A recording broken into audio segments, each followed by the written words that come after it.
থাকতেন। আমি আজকে আপনাদেরকে ছোট্ট একটা আওয়াজ দেব। আমি জীবনে আমার জীবন চলার পথে আপনারা সবাই জানেন, আমি ছোটকাল থেকে আমার মালিকের দয়ায়, সেই যখন আমার ক্লাস 3-তে পড়ি, যখন অত্যন্ত ছোট, আমার মালিকের দয়ায় তখনও আমি আমার মালিকের খাস মেহেরবানি দিয়ে আমার বাবার সহবতে, আমার আব্বা জান ছিলেন ফুরফুরা সিলসিলা ওলিদের ভক্ত, আলহামদুলিল্লাহ। তো আমার আব্বাজান শুধু ওলিদের ভক্ত ছিল বলবো না, 32 বছর ইমামতি করেছেন আমার আব্বাজান। তিনি কোনোদিন খুতবা হাতে নেননি, মুখস্থ খুতবা। সেই সময় 32 বছর আমার আব্বাজান খুতবা দিয়েছেন, কিন্তু লেখাপড়া ছিল অনলি ক্লাস 5, সেই সময় মাইনর পাস। আজকের মুন্সি টাইটেল পাস করেও খুতবা দেখে পড়ে। 32 বছর আমি ইমামতি দেখেছি আমার বাবার জিন্দেগিতে, কোনোদিন তিনি খুতবা হাতে নেননি, মুখস্থ খুতবা পড়েছেন। আমার বাবাকে আমি একজন উৎকৃষ্ট ওলি মনে করি। সেই বাবের সন্তান আমি। ছোটকাল থেকে ওলিদের দরবারে গিয়েছি বাবার সাথে।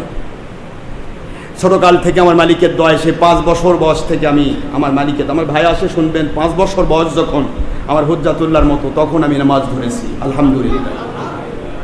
এর পরবর্তী থেকে আব্বাজান যা যা আমল করতেন, তাহাজ্জুদ, ইশরাক, সাস্ত, আব্বাজান প্রতিটা আমল করতেন। আমি কোনোদিন বাবাকে, এই যে মানুষ দেখেন, এ দুনিয়ার বাতির 72, তুমি তো মেলা পড়েছো, তুমি ঘুমে ফজরেও ঘুমে থাকো, আমার আব্বা পড়েনি। আমি কোনোদিন রাত 2টার পরে আমার বাবাকে আমি বিছানায় দেখিনি।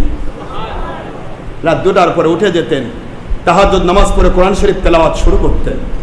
কোরআন শরীফ পড়তে পড়তে, জিকির ফিকির করতে করতে ফজরের ওয়াক্ত হয়ে যেত।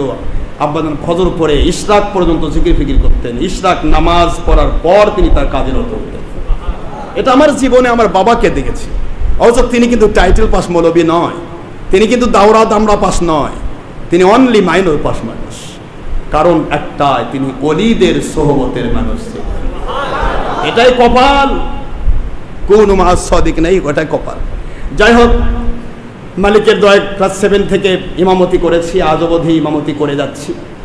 আমি শুধু এটুকু আপনাদের বলবো, আলোচনা সেই ক্লাস 7-এর জিন্দগিতে শুরু হয়েছে, অনেক আগে থেকে আমি আলোচনা শুরু করেছি।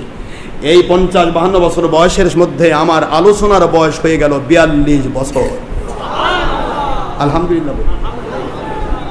এই 42 বছর আলোচনার ভিতরে আমার প্রতি 42 বছর আগের, 41 বছর আগে 42তম সেই সময়ের আওয়াজ শুনলেও আপনি আজকের ওয়াজের সাথে মিল করতে পারবেন, কোনো কম বেশি হয়নি, আলহামদুলিল্লাহ। তো আমি আপনাদের খেদমতে আরজ করবো, দেশ বিদেশ থেকে যারা লাইভ রেডিওতে আছেন সবাইকে অনুরোধ করছি, আমি আমার বাকি জীবনটা, জঙ্গলে তো যাওয়ার সুযোগ নাই, জঙ্গল তো আর নাই, আছে জঙ্গল, জঙ্গল কেটে সব সাফ হয়ে গেছে। তা আমি আমার বাকি জীবনটা আমার আল্লাহ এবং রসুলের সান্নিধ্যে আমি কাটে দিতে চাই। আপনারা কি রাজি আছেন?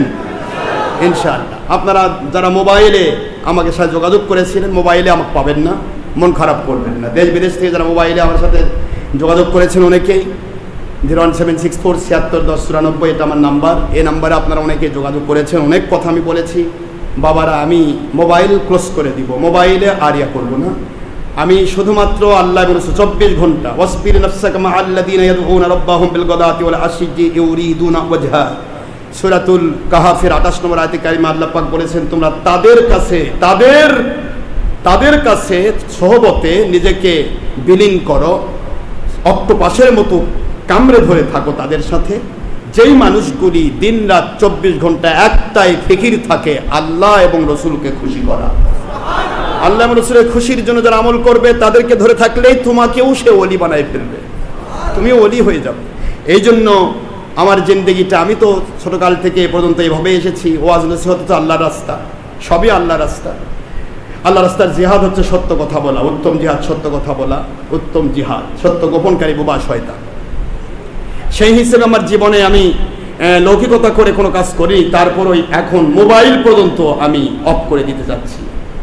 মোবাইলে যোগাযোগ রাখবো না। মোবাইলে শুধু যারা আপনারা অনেকেই দেশ বিদেশ থেকে, আমরা বাবারা অনেকে আছেন, আমার মায়েরা অনেকে আছেন, বিভিন্ন জায়গা থেকে বিকাশে, নগদে, রকেটে, 3টা ইয়েতে আমাদের দরবারে আপনারা টাকা দেন। এটা আপনারা যদি ওইভাবে দিয়ে যান, এটা আমার পক্ষ থেকে, আমার মোবাইলে 2টি SMS লেখা আছে, আমার পক্ষ থেকে লেখা আছে বরকত হিসেবে, একটা ইংলিশ আর একটা বাংলা। যে টাকা পাঠাবেন তাকে দরবার থেকে, ছেলেরা যে কেউ দরবার থেকে আপনাকে এই SMS এর উত্তর দিয়ে দিবে, শুধুমাত্র একটা দোয়া হিসেবে, হয় ইংরেজিটা নয়তো বাংলাটা। এই দোয়াটুকু শুধু আমার মোবাইল থেকে আপনারা পাবেন, দরবার থেকে দেওয়া হবে। আমি মোবাইল পর্যন্ত ব্যবহার করছি না। আর পাশাপাশি একমাত্র মাহফিলের খবর আমাকে দেওয়া হবে। আমি হুজরাখানায় যেহেতু আমল করবো, আমার ছেলেরা দেবে। শুধু মাহফিলে বের হয়ে যাবে গাড়ি নিয়ে, মাহফিল করে এসে আবার ঢুকে পড়বে। আমার জিন্দগিটা আল্লাহ এবং নবীর সান্নিধ্যে কাটিয়ে দিতেছে। আল্লাহ পাক যেন আমাকে সাহায্য করে। সুবহানাল্লাহ। আমি বাজার করি না বাবা, বাজার করি না, ঘাট করি না, ব্যবসা করি না, চাকরি করি না, কোনো জায়গাতে কোনো কিছু করি না। আমি যদি আমার মালিকের সান্নিধ্যে না থাকতে পারি তো কোথায় থাকবো? কথা বলছেন না? সব ওলিরাই আল্লাহ পাকের জন্য সময় দিয়েছে, আমাকেও মালিকের জন্য মুরাকাবা মুশাহাদায় সময় দিতে। জানি না মালিক কতদিন নেবেন। মালিকের কাছে যাওয়ার সময় তো ঘনিয়ে আসতেছে। জিন্দেগির প্রতিটি আমল আমার হয়েছে নবীজির সুন্নাহ হিসেবে। প্রত্যেকটা জিনিস, ছোট থাকতে মা হারাইছি, বাবা হারাইছি। আমার জিন্দেগির প্রতিটি আমলে দেখেছি ছোটকাল থেকে আমার বিরুদ্ধবাদীরা, বাতিলেরা চেষ্টা চালিয়ে এসেছে। হুজুরের বিরুদ্ধে যেমন বাতিলেরা পেরে ওঠেনি, আমার সাথেও কোনোদিন পারেনি। আলহামদুলিল্লাহ, এটা আমার মালিকের গয়েবী মদদ। যেখানে যাই মালিকের গয়েবী মদদে ভরা। প্রতিটা জায়গায় দেখেছি মালিকের গয়েবী মদদে ভরা। মালিকের গয়েবী মদদে আমার জীবন। তিনি না চাইতে আমাকে দয়া করে ঢেলে দিয়েছেন তার রহমত, তার বরকত, তার শান্তি। তিনি ঢেলে দিয়েছেন কোটি কোটি টাকা, ঢেলে দিয়েছেন আপনাদের মতো লক্ষ লক্ষ কোটি কোটি ভক্ত। যে ভক্তগুলি ছলচাতুরিবাজ নয়, ধান্দাবাজ নয়। একটি কথা মনে রাখবেন, ছলচাতুরিবাজ, ধান্দাবাজ, যারা বিভিন্ন প্রকার ছলচাতুরিবাজ, এই মানুষগুলি ক্রিমিনাল শ্রেণীর মানুষ। সে যে প্রকৃতিরই হোক, যে দরজারই হোক, ক্রিমিনাল শ্রেণীর মানুষ আমার সাথে টিকে থাকতে পারবে না। আমার সাথে টিকে থাকতে হলে সহজ সরল মনের মানুষগুলি টিকবে। সেটা কি জ্ঞানী কি অজ্ঞানী, আমি শুধু এটুকু জানি, ভালো ভালো মানুষগুলি আমাদের সাথে সম্পৃক্ত থাকবে। আর যত বাতিল ফেরকা দেখবেন ওই এলাকার সবচেয়ে মোস্ট ক্রিমিনাল লোকগুলোই বাতিল ফেরকার যায়। সেটা ভালো হোক আর নিম্ন শ্রেণী হোক আর উচ্চ শ্রেণী হোক। রিক্সাওয়ালা হলেও দেখবেন যেটা ক্রিমিনাল, ছলচাতুরিবাজ, এগুলো বাতিল ফেরকার দৌড়ায়। কথা বলছেন না কেন? আবার ডাক্তার হোক, ইঞ্জিনিয়ার হোক, বড় বড়িয়া হোক, যারা ক্রিমিনাল শ্রেণীর মানুষ, এরা খুঁজে খুঁজে বাতিল ফেরকা খুঁজে বের করে। আর যারা সহজ সরল শ্রেণীর মানুষ, আল্লাহ এবং রসুলকে পাওয়ার জন্য পাগল, এই মানুষগুলি হক্কানি ওলিদেরকে খুঁজে খুঁজে বের করে। যারা বলছে, এই জন্য আপনাদের মতো লক্ষ লক্ষ কোটি কোটি ভক্ত আমার মালিক আমাকে দিয়েছেন না চাইতে। আমি যদি আমার মালিকের কাছে নিজেকে ন্যস্ত করে দিতে না পারি, মশগুল করে দিতে না পারি, তাহলে আমার জীবনের সার্থকতা নেই। ঠিক না? ঠিক বলুন। এই জন্য আমার বাকি জীবনটা আমার মালিকের সান্নিধ্যে, নবীজির সান্নিধ্যে দিতে চাচ্ছে। আপনারা কি কষ্ট পাবেন? আর যখনই আপনারা আসবেন, সোহবত যেহেতু ফরজ, কুনু মাস সাদিকিন, সূরাতুল তাওবার 119 নম্বর আয়াত। এই আয়াতের ভিত্তিতে সোহবত ফরজ আমল, যার কারণে আমার জুমাতে আপনারা সোহবত পাবেন, জুমাতে আলোচনা পাবেন, মাহফিলে সোহবত পাবেন, এবং 5 ওয়াক্ত নামাজে আমার সোহবত পাবেন। আলহামদুলিল্লাহ। বাদ বাকি সময় আমাকে কেউ পাবেন না, মোবাইলেও পাবেন না। দয়া করে মন খারাপ করবেন। ওমা আলাইনা ইল্লাল বালাগুল মুবিন, হাদা মা ইনদা মান ফাত, ওমা ইনদাল্লাহি ওয়া রাসূলিহি সাল্লাল্লাহু আলাইহি ওয়াসাল্লাম। সুবহানাকাল্লাহুম্মা ওয়া বিহামদিকা, আশহাদু আল লা ইলাহা ইল্লা আনতা, আস্তাগফিরুকা ওয়া আতুবু ইলাইক। আসসালামু আলাইকুম ওয়া রাহমাতুল্লাহি ওয়া বারাকাতুহু।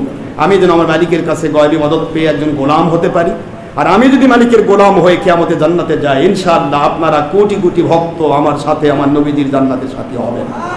ইনশাআল্লাহ বলেন, ইনশাআল্লাহ বলেন। এই জন্য আমি এই প্রচেষ্টা করছি। আমার বাস্তব জীবনে আমার মালিক যদি আমাকে নবীজির সুন্নাহর ভিত্তিতে যেহেতু জীবন করেছেন, সুন্নতের ভিত্তিতে যদি আমাকে হায়াত দেন, আমার হায়াতের আর মাত্র 12-13 বছর আছে। 63 বছর বয়সে যদি নবীজি ইন্তেকাল করেছেন, হুজুরের হায়াতুন নবী যদি 63 বছরে যান, আমাদের সেই হিসাবে আমার আল্লাহ 63 বছর সুন্নাহর সিস্টেমে নিয়ে নেন, তাহলে আমার বয়স খুব বেশি আর নেই। সুতরাং এই সময়টা আমার মালিকের কাছে আমি নিজেকে দিয়ে দিতে চাই। আমিন বলেন। আসসালামু আলাইকুম ওয়া রাহমাতুল্লাহি ওয়া বারাকাতুহু।